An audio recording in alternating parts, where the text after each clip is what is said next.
السلام عليكم الشيرات، كي راكم دايرات؟ ان شاء الله يا ربي تكونوا بخير. في الفيديو تاع نهار اليوم جيت نشارك معكم الوصفه المعتمده عندي للبغرير، يجيكم مثقب كيما الشهده. وصفه ناجحه مليار بالمية، غادي تنجح معاك من اول مره اذا جربتيها. يعني اي وحده راح تشوفي هذا الفيديو ما ينجحش معاها البغرير، غير تجرب هذه الطريقه، باسكو بمقادير صغيره غادي نخرجوا كميه كبيره، وكما راكم تشوفوا فيه غادي يتقب معاكم من اول مره. بصح قبلها ماذا بك تخلي لي ابوني، وايضا ماذا بك لو كان تخلي لي جيم. ندخل مباشرة في المقادير اللي غادي نحتاجو. أولا 3 كيلات نتاع سميد يكون رقيق، من الأحسن أنه السميد تاعك يكون ذو نوعية جيدة. أنايا دائما نستعمل نتاع ماما، سميد ماما. دونك راح نحتاجو منها 3 كيلات. راح نزيد عليهم نصف كيلة من الفرينة عادي، أنا غادي نديرها سميد وفرينة. يعني في 3 كيلات نتاع سميد رقيق راح ندير نصف كيلة نتاع فرينة مغرف، تكون معمرة جيدا من خمارة نتاع الخبز. انايا المغرف هذه ترفد لي غير تقريبا واحد نصف كيلو، الوغ راح نزيد شويه. وانتيا ديري المغرف العاديه نتاع الماكله، ديري منها ملعقه. راح نزيد عليهم نفس الكيله عفوا ماشي كيله نفس الملعقه اللي درتها خبز راح نديرها سكر، يعني تقريبا مغرفه كبيره. راح نزيد عليهم كميه من الملح، تقريبا نصف ملعقه. وراح نزيد عليهم كميه من الماء الدافئ، اللي هنايا راح ندير 3 كيلات ونص، يعني نفس الكميه اللي درتها سميد راح نديرها ماء. دونك عندنا الكيله الاولى، الكيله الزوجه، الكيله الثالثه، والنص الآخر عفوا حتى نميكسي عاد نديره. راح نزيد عليهم حبة بيض، أكيد البيضة تغسلوها قدام لا ديروها. وراح نزيد عليهم ملعقة تاع خل. نحكم البرا تاعي ونقعد نميكسي. البغرير هذا غادي يطلع في 5 دقائق، هذا مكان يعني بغرير اكسبريس. تنجمي ديريه مباشرة، يعني تروحي طيبيه مباشرة. أنا نخليه يخمر 5 دقائق، هذا مكان. نحكم الميكسر تاعي ونقعد نخلط مليح مليح مليح مليح كما راكم تشوفوا البنات.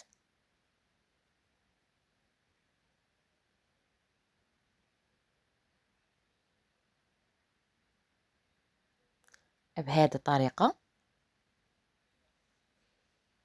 نقعدوا تخلطوهم مليح مليح مليح مليح. ومن بعدها راح نروح نزيد عليهم ايضا نصف كيله. علاه البنات درت هذه الطريقه تاع 3 كيلات في الضربه الاولى ونصف كيله من بعدها؟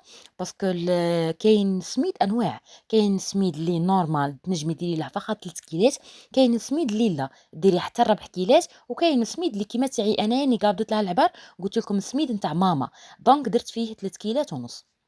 وتأكدوا يا البنات تخلطوه مليح. راح نزيد عليه نصف ملعقة من الخمارة تاع الكاطو، اللي هي الخميرة الكيميائية لا لوغور. ونعاود تاني نخلط من جديد. اذا البغرير تاعي فيه 3 كيلات نتاع سميد يكون رقيق، نصف كيلة نتاع فرينه، مغرف كبيره نتاع خماره نتاع خبز، مغرف كبيره نتاع سكر، نصف مغرف نتاع ملح، ملعقه كبيره نتاع خل، حبه بيض، 3 كيلات ونص ولا ربع كيسان نتاع ماء يكون دافي، ونزيد عليهم نصف ملعقه نتاع خماره نتاع الكاطو. نخلطوهم مليح مليح مليح مليح مليح. نغطيها ونخليها 5 دقائق تخمر، وتنجمي ديريها مباشره بلا اختمار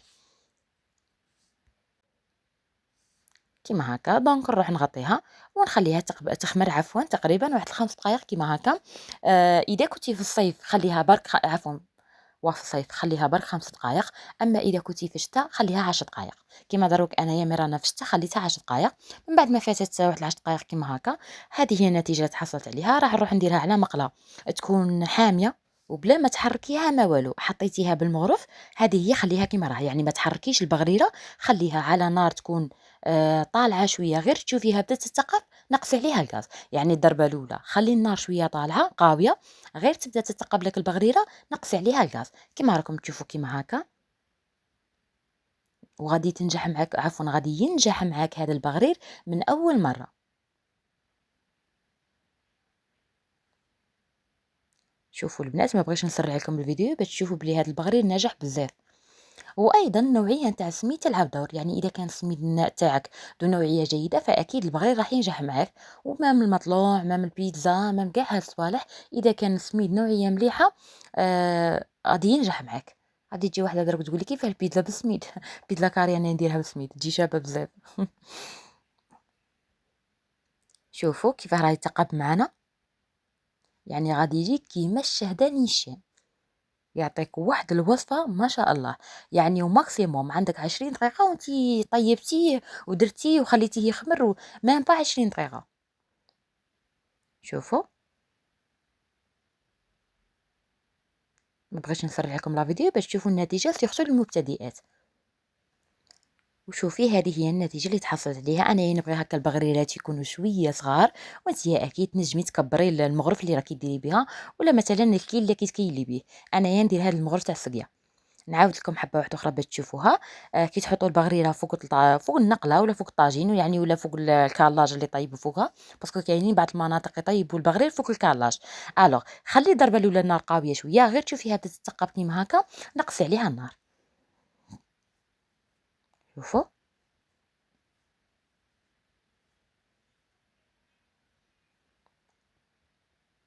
أكيد تبغي تقدميهم كيما هكا وحدهم كيما راهم، ولا تبغي ديري كيما ندير أنايا.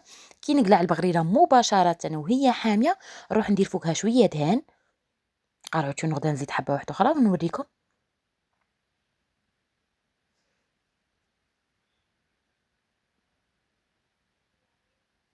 كيما هكا. دونك قلت لكم بلي البغريرة مباشرة كي تقلعيها وهي حامية، روحي ديري فيها فوقها شوية دهان ولا شوية زبدة، إذا كنتي تبغي الزبدة مثلا،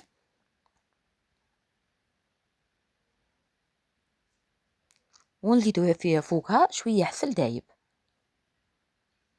أكيد هذه إذا كنتي تبغيها، ما كنتيش تبغيها يا اختي دبر راسك. تنجمي تحطيهم كيما راهم ناشفين، تحطي حداهم الحسل، اللي يبغي الحسل يدير الحسل، اللي يبغي السكر يدير السكر، حتى اللي يبغي الدهن يدير الدهن.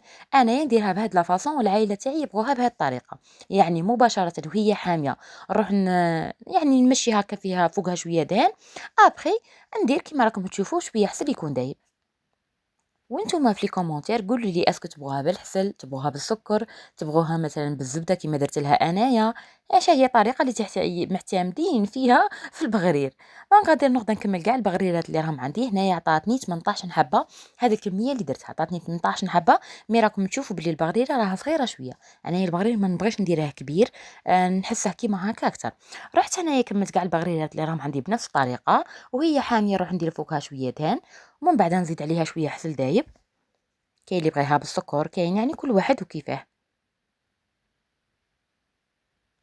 شوفوا